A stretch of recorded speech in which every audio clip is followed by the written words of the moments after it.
love working with Michele. I feel buoyant and alive, Michele. It's amazing. I don't feel as though I've got to gather in all that negative crap. It's like a different planet. It opens up possibilities. I was suffering from grief and I could not make anything right with my business. But since the first session with Michele, I had a clarity that I could never explain. All of a sudden, my brain was so clear that I could just do the right thing without even thinking. And whatever was ailing in my body just disappeared. It was really amazing. It was fantastic. So almost 10 years, I was not able to solve in a minute. I was able to breathe with peace. I don't sleep very well. For the first time in 45 years, I slept for 10 and a half hours. I woke up like a new man. I don't know if she had anything to do with it, but no one else was sprinkling me. This woman says she's got a gift, and I think she may. It has changed my mindset. Michele has activated my methodology in dealing with various situations. I have tools to deal with these things, and the sparkle adds even more. Every time after our session, something good always happens. It's phenomenal. With your help, I won't be able to step out of that cloud. Not a nice feeling. I have had pain disappear. There is meaning to getting up every day. I guess you could say she's recharged the batteries. So that feels wonderful. Thank you. Clearly, I want to say thank you. Get sparkled by Michele. She will turn your world into a magical world. Thank you, Michele. Thank you, Michele. It's really amazing. It's not an easy thing that a person who sustained a heavy dance of grief can just be how do you call it? Like there's a wand, a magic wand that would you just do it and then it would go away. No. It will help you find answers.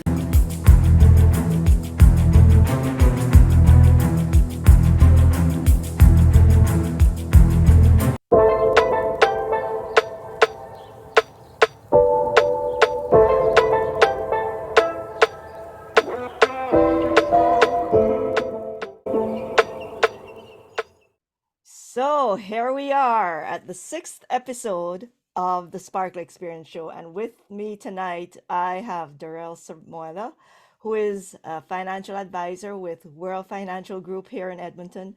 He is an amazing person, brilliant. He helps people with all sorts of things financial.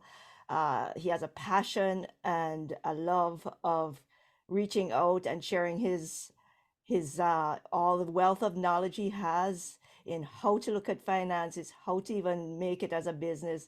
I mean, this fellow, he reads avidly all sorts of books, and for me, Dorel is a solutions guy. He provides answers to questions I didn't even know I had. So welcome, Dorel. I'm so happy you could make it on such short notice today. And I'd love for you to tell us a little about what it is you do to help people and clients in particular. Hi, Michele. Thank you for that wonderful introduction. Your check is in the mail. No, seriously. It's the goal of it. I don't really know if it matters what industry that we're in, but the goal of it is to find solutions to problems. And I eventually drifted into this career with finance because I wanted to learn more about how my finances worked. And what I found out was many other people also have the same problems. So I converted it from an interest into how my finances worked into a business, and been doing it ever since. I'm nearing on 20 years with this business, and I've done a lot of other things along the way, but really I love solving problems. And as you already know from interacting and working together for a few years now, that rings true, whether we're talking technology or finance or personal problems. Now, a little bit about me. I'm a robotics engineer by trade. I went to school to learn how to fix and build robots for the car industry. And then I ended up in the oil field, and that didn't last very long, about two and a half years. And then I branched out and started my own business in home renos and then in finance. And now, 20 years later, here we are. I know I still look young and well preserved. My wife does that. Oh, no worries. But it's, it's very important how we come up to this subject, because problem solving is very deep and it's a very personal issue. And what happens is sometimes people are not necessarily very comfortable talking about the problems that we are going through. Sometimes it's emotional, sometimes it's mental, sometimes it's physical. But what's going on is it's their personal issue that they are dealing with, and they just need a professional to bounce some ideas off of and get some traction, so that way we can feel some forward progress. That's what I'm really good at these days, and I have a lot of experience helping people in all walks of life. Thank you for the introduction. I look forward to this interview. Yes, and the thing with it is, you mentioned a while ago that you have this book, and it teaches people of all ages about finances, and it's a law of 72, correct? Can you share a little bit of what that is, just because I know many people don't know what this. Okay, so the book is called How Money Works, and it's written by Steve Siebold and Tom Matthews, and one of the concepts that it talks about in this book is called the Rule of 72.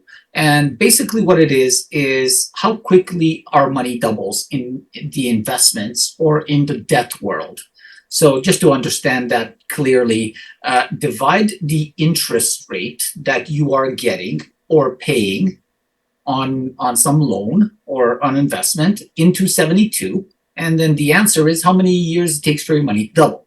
For example, if you're getting a rate right now of 5%, well, divide that into 72 and you'll get the answer. It's going to be around 12 and a half years.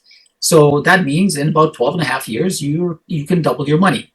Now, that works for debts too. So that could be quite dangerous considering some of the debt strategies that are out there these days. I recently seen a company that was charging 360% on their debts. Oh, wow, 360%. Amazing. How do you even do that? I don't want to mention the name of the company. It's, for various legal reasons. But what happens is they're a payday loan company, and they only want 33% every single month that you go and borrow money from them. Okay. 33% per month. Per month. Where is this actually? It's a local business. Wow. And people are signing up for that. That is incredible. Amazing. But anyway, so how do you help people financially? What is it that you specialize in, or are you specialized at all? Well, let's just say that after 20 years of doing this business, it's hard not to become a specialist at something. No, my personal preference is investments. My wife is also in the business, and she's a mutual fund agent and an insurance agent. And my personal preference is investments, and that's what I like to talk about.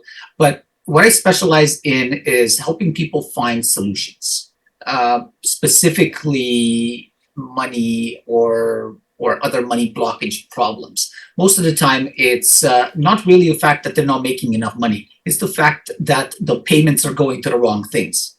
Like one of the recent cases that I worked on, I was working with a client. She's nearing her retirement age, and she was doing business with some of those companies that I mentioned before, and she didn't really know how much was truly going out. So by us modifying a few things, we got $1,388 of savings in debt payments in a month.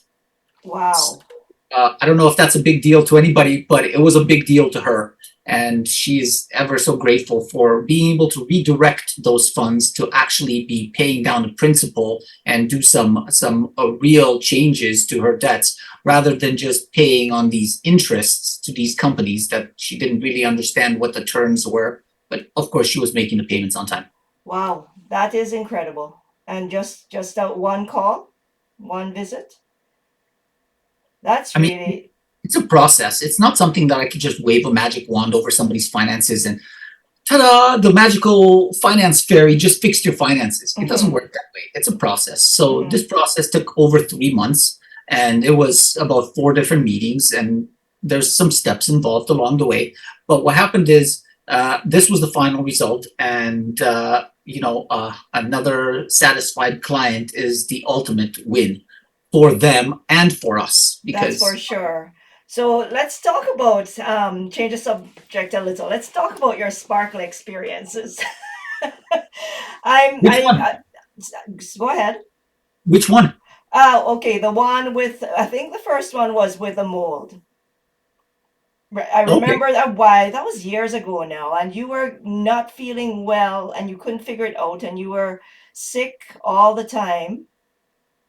And we got into a conversation, and I just said to you, check your house. So that was a very eye-opening experience, considering that our conversation was less than 20 minutes, and your diagnosis was like surgical precision. Rather surprised me by a large margin. So what happened is I was coming in and out of these flu-like symptoms, and they were pretty much every 2 weeks, every 3 weeks, quite consistently. And so I was having a conversation, and you had diagnosed the fact that, hey, you might want to investigate some of these conditions in your house. And so I did, and I found a specialist to help me deal with it. And here we are over 2 years later, and no issues from it. So, and it was mold. Well, right? I think you said it was mold. They found some problems they had to clean that you didn't know. It was a big deal. It was stuck in the furnace and in the vents and in the piping. So basically, the duct and cleaning crew had to come out and do some special things and send a robot to my cleaning vents and spray and clean the inside. And yeah, it was a mold remediation issue that was through the furnace. So yes, it was mold that was causing the issue, and I was quite impressed at your quick diagnosis. Actually, that was the thing that really got me. But the after effects is about. It's hard to describe, because when you're not sick, everything is the way it should be. But when you are sick, you will look for just about any solution to make that problem go away. You couldn't figure it out. I remember you were saying you couldn't figure it out, and you didn't know what it was. And I said, well, tell me what's going on. And the consultation was quite short, as you said. Yeah, I was rather impressed at the precision and the quickness of your diagnosis. Because mold is very dangerous. It can be deadly, actually, right? Yeah, there's several different forms. It sneaks up on the best of us, because you don't know if there's a slow leak or something that happened, especially if like with your house at home, it's older, right? And you never know. So that was good. And what's the second sparkle experience? This one's a little bit more personal, because I look at them every single day, and they're in my office right about there. I'm in my office right now, and no thanks to the wonderful background and green screens that you have provided for us today. You can't see any of the things that have going on. But I own an office here in Edmonton, and I requested a custom painting from Michele, specifically for my business. And I'm in the finance business, so of course I care about growing my business. And I requested a painting to help me do that, and Michele delivered.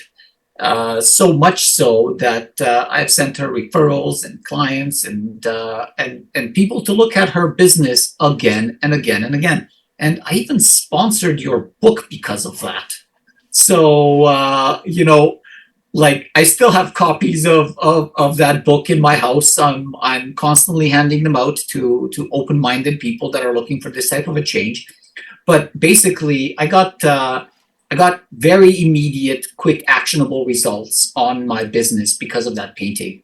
My recruiting went up. My business closing went up. I got more clients and more business and more income because of it. And I might as well put the paintings that I ordered from you on a rotating display, similar to the one we built for you, because I rotate them so often. So I might be building another one of those for myself quick. Yeah, so that's the book, the Sparkle and Shine book. Yeah, that's the one. Yeah, that's the one. But the thing with it is, you actually said on D-Boss Real Life Matters that you went 2.2 times year over year, your income revenues. It was a great year. And then 2.5 times, if I remember correctly, year over year, you're recruiting, which is important for you in the line of work you do, because you're a team leader for your own team of financial experts, right? Yep. And that was on account of the painting, you said. There was a lot of things involved, but I think that was the main driver and focus point, and energy modifier. So everything that I've found out is how we deal with energy, and whether we get a result or not. It really matters, the environment and the atmosphere and the people that we have around us. And what I feel that this painting does is it helps people process emotions faster. So I'm really good at helping people figure out and work out problems quickly. And I really like it when I can have some help on that. And I do believe that because of the painting that we commissioned from you, that result is because of helping people to process their emotions faster. A lot of financial problems I found over the years are really due to emotional blockages. And many clients that I deal with are actually dealing with some type of emotional or mental or physical challenges, and they have developed emotional blockages because of those situations that they're dealing with. So anytime that we can help them to process those emotions faster, I mean, it's good for them, but it's also good for us because we make decisions faster, they're clearer, they're easier to maintain. And when you know exactly what you're doing and you know the reason for it, you have more power in doing those actions and those activities, and it feels like the shackles and chains that were holding us back are being let go. So that's what I feel like. So you talk about emotional blockages, but it might be hard for someone in the audience to really understand what you mean by that. So can you give an example? Like I have examples too that I can share, but I'm interested in the ones that pop in your mind. Like, do you have an example you could give? What would be something somebody would be telling themselves or be, grappling with when they're trying to decide, should I or shouldn't I? And what would that look like, this emotional blockage? You have a nice example? I can think of several right off the top of my head. Usually the big ones are self-fulfilling prophecies that people repeat to themselves again and again and again. Like, this is the way I've always done it, or I've always lost money, or insurance is a scam, or like, just pick a subject matter. If you find someone is repeating that statement again and again and again, and specifically in regards to a certain subject, whether it's emotions or health or finance or fitness, whatever, just look for the repeatable statements. Those are the ones that are going to help us to pinpoint and to identify what their current emotional blockage is. And if we can help them identify and find out what the real source of that is, it is so much easier to deal with it, for me personally. So it sounds like you're almost like a sage, Dorel, because the thing with emotional blockages too is it's those lies that we don't even realize we're telling ourselves, that we repeat, or somebody programmed us. And I call these beliefs or limiting beliefs, I also call them programmed things that we don't even know that's running, like money as the source of root of all evil. Yep. Uh, Money you doesn't know, grow on trees. rich people are terrible people. You know, they don't, they're not nice people because they're rich because they make other people are poor. Right? Those kinds of stories that we've heard as a kid, and we didn't have the filter to think about it, whether it was real or not. And so we, you know, I said we talk about emotional intelligence a little today. What if, you know, there's IQ, everybody knows what IQ is about. It's how brilliant you are, right? But emotional intelligence is how, for me, why I'm interested first. What's your definition of emotional intelligence? So I think that there's two parts to emotional intelligence. The first part is highly sensitive. First of all, it's very important to be sensitive to other people's emotions. It's difficult to notice and pick up anybody else's emotions if one, you're too involved with your own, or two, not sensitive enough to see the fact that someone is hurting and crying without them shedding tears. So that's the first one. The second one is I find making good decisions on how to help someone with their emotions, because this thing with processing emotions is very important for basically how we hold things in our body. And when we hang on to something, that eventually develops into some type of stagnation and eventually into some type of a dis-ease.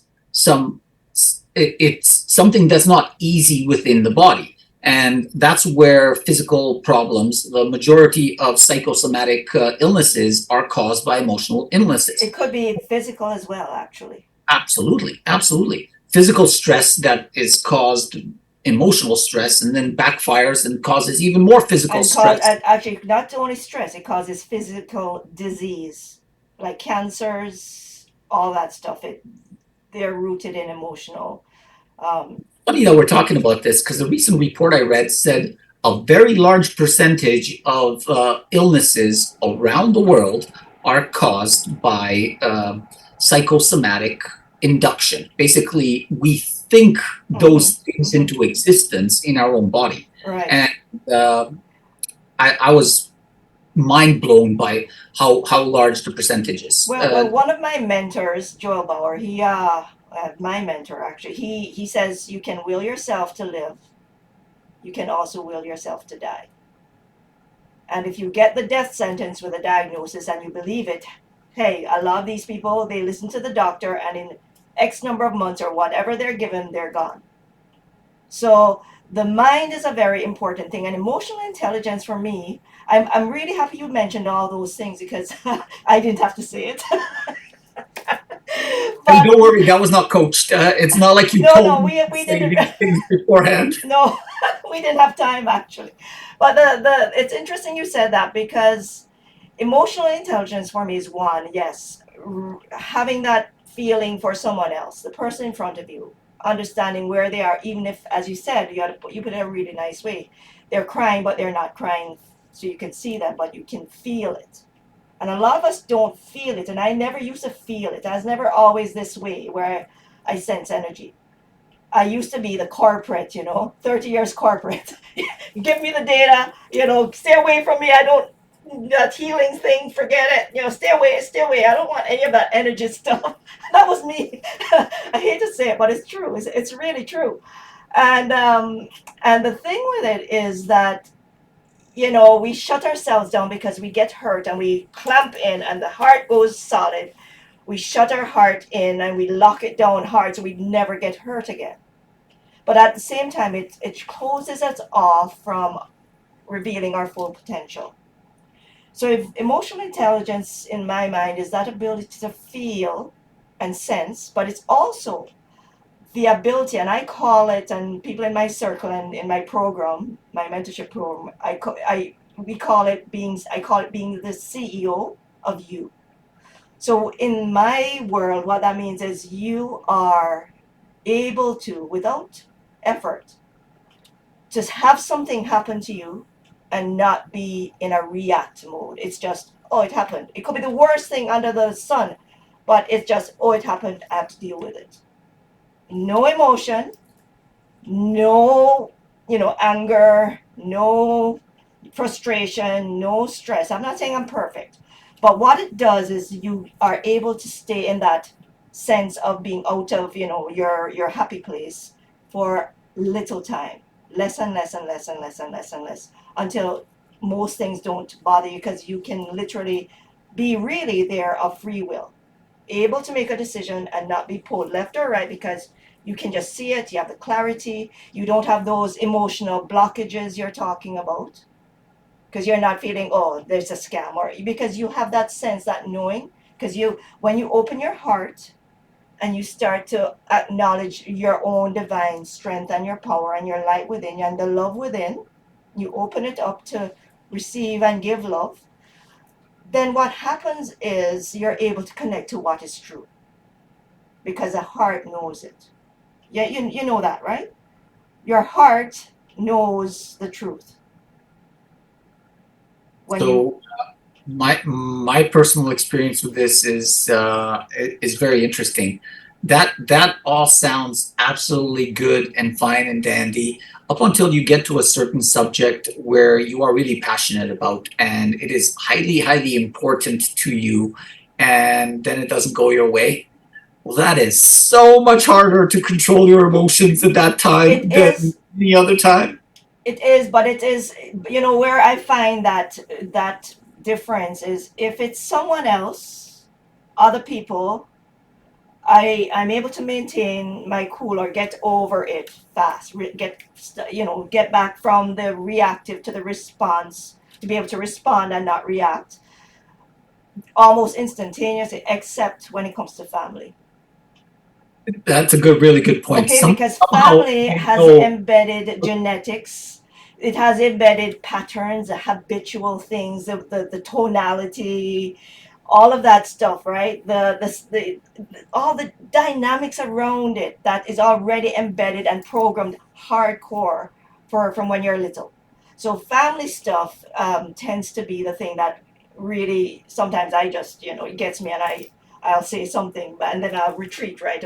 But the thing, so many buts. It's not really a but. The thing is to be more present, so you are able to know who you are, what you want, with clarity, versus being frustrated or angered by something that. So the way I put it is, are you going to make a jerk on the street who cut you off in their car, ruin your day, or are you going to just say, let that person go, and I'm gonna keep my space, and then, too bad. Sure, I had to slam on my brakes. I'm not gonna let it upset me. So, do you want to make someone else, a situation, a person, control you, or you want to be in control of you? Do you want to be victim, or you want to be CEO of you? Is how I like to put it. that's a good one. That's a good one. I choose to be in control of my emotions at all times. So, by the way, about that thing with the driving example, Yes. I feel that many stresses would be honestly reduced if we just gave people a little bit more space on the road. Yeah, but listen, I brought that up because when I was 20, just starting out, 20 something, driving, I would, I worked at Hewlett Packard, and I'd come into work, and somebody would have cut me off in my little Honda, right? And I'd be going, that jerk, and I would tell whoever would listen to me for the whole day about this jerk. So, I'm not saying, I'm telling you, I lived it when I was younger.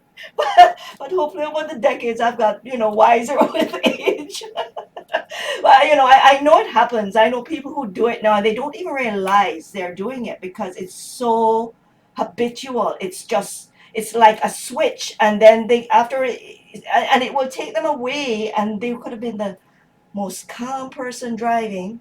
And then they turn into this, who is that person? So if this is you and you're watching this, I would like to ask you to take a step back and say, do I want to allow whoever that person was to control me and let me feel so bad, so angry, so out of my space that keeps me calm and serene and productive? Do I want to give that person that ability to stop me from doing what it is that I know I want to do, and I need to do, and I love to do. So just stop. If that is all you take away from today's show, that would be priceless if you're one of those people. That is a life changing, because you know what? The other thing I teach is positivity quotient. What percentage of the day are you positive, truly excited, exuberant, positive about what it is you want to be doing with your life? And I can guarantee you, most people do affirmations. I'm great, I'm good, I'm fantastic, I'm brilliant, I can do this. They do it for like 5 minutes, and the rest of the thing they're complaining, they're going, why am I doing this? They're thinking where they can be, where they could be, and they wish they weren't here, and all that stuff. What they can afford, what they can't afford, what they can buy, what somebody else has. And they lose track of what it is, keeping the eye on what it is they want. So just to clarify a little bit, what you're talking about is keep focus on your goals. Mm-hmm. And not at your physical results at this very time. Precisely. So we talk about this concept with clients all the time, because like in the beginning of our relationship, especially with clients, what happens is there's a lot of despair and disheartening and other things that they come with from their history and baggage and all this stuff. And if you don't have something positive to look forward to, that can bring us down very quickly. But when you have something positive to look forward to, like, hey, I'm going to be out of debt in 4 years. Hey, I'm going to save this much for my retirement. Hey, I'm putting protection in place for my family. I'm saving for my kids' education. Whatever that thing is, then every little stumbling block, every a late message this or delay this or this will be like exacerbated to the point where it's huge. One of the things that I've noticed is when we do a review and we follow up with clients to make sure that they're staying on track with what we have put together as a plan together, not just us, but we work with them together to put this plan together. So that way, one, it makes sense to them, they're involved, they're engaged, and they understand what it is that we're trying to accomplish. When we do that, I find it's so much easier to stay positive about it. And it's not like it's a fake positivity. Like affirmations are basically a fake positivity because people don't believe those things. But when you're saying what you believe and you know what you're looking forward to, it is so much easier to see that result coming closer to you every single day because you're actually working on it. You're not just saying something for the sake of saying it. Oh, I promised my mentor I would read this, or I would watch this video, or I would read this on. No, you're actually like practicing that thing. And right. You believe what you say you believe, and you actually do what you say you're going to do, that's where the fraction starts and the effectiveness of what they're doing starts. And that's why I feel that this whole thing with this affirmation movement is a good step, but say what you actually believe. Well, the other part you mentioned was write it down, and that is a big step. Now, the other thing I want to push you a bit further on is, sure, you do always put all the motions in place, but you also see it as done. That's a real clincher, because I am a certified law of attraction life coach as well. And if you believe in the law of attraction, you have to see it as done. You can't be thinking that it's 4 years from now I'm going to be debt free. You have to say, I'm debt free right now. You focus on what it is you want, like it is right now. You visualize it, you feel it, you sense it, you do everything like that. Now, the thing with I'd like to point out with sparkle is that's energy of the sparkle is energy of being light, of being hopeful, not just hopeful but joyful, elated. It's something that I found out I had, this gift of sparkle, this ability to help people with what I call sparkle chi, this healing modality that I use. And we have a set part of coming up soon is this session I'm going to gift you, as well as everybody else who watches and is on the show. But we talked about the paintings of this earlier. What we didn't talk about was what happened. And I want to have you here because you can say yes or no to what I'm going to relate. But as I remember it, you had about 14 of my paintings in your office. And it's not a big space with so many paintings. And I needed them back because I had, I was selling them, just letting you experience what they were. All different topics, my sparkle intuitive art. And I came in that Saturday and we started to take the paintings down one by one. And as we took it down, I think we looked at each other and went, did you feel that? And, I'd never felt that before, but every single painting we took down, we could feel a drop. Would you say that? Would you agree? It was a vacuum. A vacuum. I wouldn't have gone that far. But there was a distinct change or shift in the energy in that space, in that office. If I remember correctly, that was the day that I commissioned the painting from you. So no, you did that a few months after, because I remember this clearly. So we'll get to that. But that's probably the day that triggered my decision. But the thing with it is that there was a drop, and until we took everything down, and we had your 2 paintings that you had bought from me, and we went, wow, okay, there's the sizzle is gone, right? Like it was noticeably different. And so, I really thank you for that experience, because I never understood how the paintings can change a space. And we talked about environment, your environment being so important to where you want to go. When you have a big goal in your life, you need to protect your environment, keep it positive, enhance it. So my paintings have that ability to shift the space. And people buy my paintings because their space, when they feel it, they know it. They don't buy because they want to buy it, they buy it because they are compelled to buy it.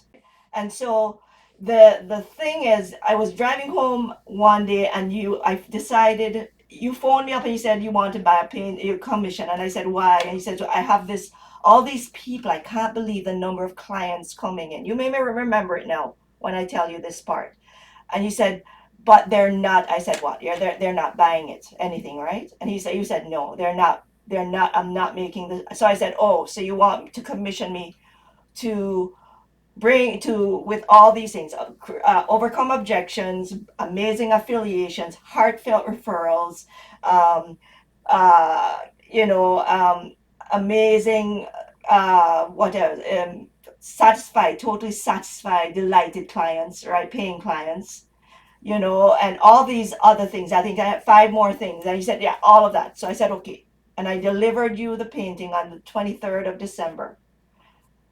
And then January 15th, I phoned you up because I was driving back. And so you popped into my head. And when that happens, I phone people. And you said, as I finished, I pulled into my driveway and I said, okay, so how's business? And you said, funny you should mention that. I was just looking at my numbers and I was wondering what I could attribute it to, because I said, why, what's going on? And you said, I have made 30% of the sale I made all last year this month already. And I have recruited, I think you said 8 out of 20 that you had the previous year. You had already 8 people by January 15th who had signed up with you. And you said, it's your painting.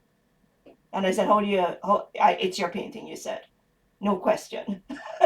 And that's what I remember. So, it's kind of nice. So am I? Are you a little bit surprised that your art actually works? Well, it's nice. Like you sound like you're second guessing your effectiveness. No, she's not. She's just impressed. Oh, okay, that's reason. No, it's just nice. It's just nice because we always think that you want a lucky charm, but you even bought the wallet cards from my art studio at Vasa, and I think you paid $200 for them, the 10 cards, because you said they make you money when you carry it in your wallet. Yep, and I gave every single one except one of them because the painting you got. Well, I felt like, hey, I want other people to have this benefit, so I just kept giving them out. I thought it was a great deal. Well, using that as a segue, my opening reception is coming up on Sunday, this Sunday, November 5th at VASA, 1 to 4 p.m. So online link will be posted. So you can join by Zoom if you're too far away to come in person. But it's free admission, and I'm hoping to have a lineup coming in because there's so many artist studios there as well. Plus, this show, I wanted to help people. So come in, get sparkled. If you see a piece you like, sure, buy it. If not, just enjoy it. I'll have an amazing pianist, Diane Coyne, playing. She's pianist extraordinaire. She played at the Strauss Ball at the Hotel MacDonald here for years. And she has hundreds of piano students from Yamaha who just love her. She is amazing. And I don't know how many more of these she's gonna do, but she's playing during my opening reception at VASA in St. Albert. So all I can think about is a butterfly hunt that I'm looking forward to with my daughter. As long as that's happening, and I know it's gonna, I'll be there anyway. So okay, we'll have the rotating thing you built for me too, that you engineered, and it's gonna be great. Yeah. So I'm looking forward to it. I think that art is moving into this era of actually useful in life. You know how many people look at art as something that hangs on a wall and that you admire as you go by and don't touch, don't play, don't like, it's a distant thing that hopefully has an effect on this. I think it's moving into an era where you can interact with it, and it's more of results oriented. And you being such a business person, I think you're bringing that mentality of how do I get results with this, and how do I help my clients that are buying this art get a result with this. So I just want to say thank you for using all of your skills in business and in art, and pouring it with the buckets on my art pieces, because never mind the gemstones, never mind the energy, but it's an attention, and it's an experience. And when you have something that you love and appreciate, you know what? You probably want more of it. well, thank you so much, Dora, because I mentioned this just before the call to you. I have this book, and it's a compilation of a bunch of my paintings, and it's written by myself. Well, it's my art in there, and it has my intention for each painting. So I paint intentionally, and with the sparkle chi I have, it goes obviously now into the paintings. So each of the paintings has, and Tamara, beautiful woman, she's an intuitive, exceptional. I wouldn't say I'm intuitive in this way, but she actually is amazing reader. And she wrote, I met her at a rock and gem shop in Edmonton, and we talked from 11 a.m. to 4 p.m., didn't move in the store. And we talked about every subject. And I hadn't started painting yet, but when I did the first painting, I called her up and I said, look, I got 4 layers down, and you want to take a look? Because she had said, whatever you do, my guys are saying, don't stop your painting. I haven't told this story before. And this was the first painting I did. Whoa, here. Dance of Possibilities. She says, yeah, I see the dancing lady. I said, which dancing lady? Because I don't look at my paintings. I just do them, right? And then she told me exactly what I had been thinking as I was painting it. Because I think all these thoughts when I'm really deep about how I want to, what people need and what they need help with. And some of them, if you come into my show, you'll see some of them talk about positivity and connecting and letting go of whatever, and it gives you mystical journey or whatever, right? So there's intention behind the painting. So what we did after that happened, I got her to sit with a bunch of my reading, with my paintings. I actually asked, would you be interested in doing this in a book with me? And she said yes. So she sat down in my studio and I put paintings in front of her, and I had written down all my intentions for these paintings before. And then she wrote her. So there's no collaboration on what's in the book. It's just we did it separately and then we combined it. So interesting, because you'll see what you see when you if you get a copy of the book. So I'm taking pre-orders. I have only a few copies there to see if people want to get a copy of it. It's 22 pages, $40 each. That's even not even break even, right? Because it's and so that is the thing, is there's intention to the painting. And so my vision is to have my paintings in public places, because I was actually had one of my paintings, it's not in the show, but it's in my studio at Bassa, and a lady walked by. She said, my son just walked by that painting and he had that whoosh of energy. I said, okay, sure, yeah, likely. And she said she could feel. I said, yeah, okay, yeah, that's very highly likely. So you get, I like to say, people will get sparkled by my paintings when they pass by. And so that's my goal, is to have it all over the place in public places. Right? And the small ones, the big ones, doesn't matter the size. It doesn't matter the size. If you're pulled towards one of them, it's good for you. That's what I see. And every one of my paintings has a home. It just has to find, the right person has to find it. So anyway, the thing is, we talk about, people having, there's a lot of people talking about you have to have help to clear, go to therapy to clear this, and trauma and PTSD and grief and shame and blame and all of that stuff. But I've found over the many years, I'm very analytical. You know that, right? I don't know how Yes. to answer that, but yes, that is true. Yes. Oh, this is Sandra. I'm very analytical, and I like to know. Whenever I work on someone, I ask them all these lots of questions. I try to figure out what's going on.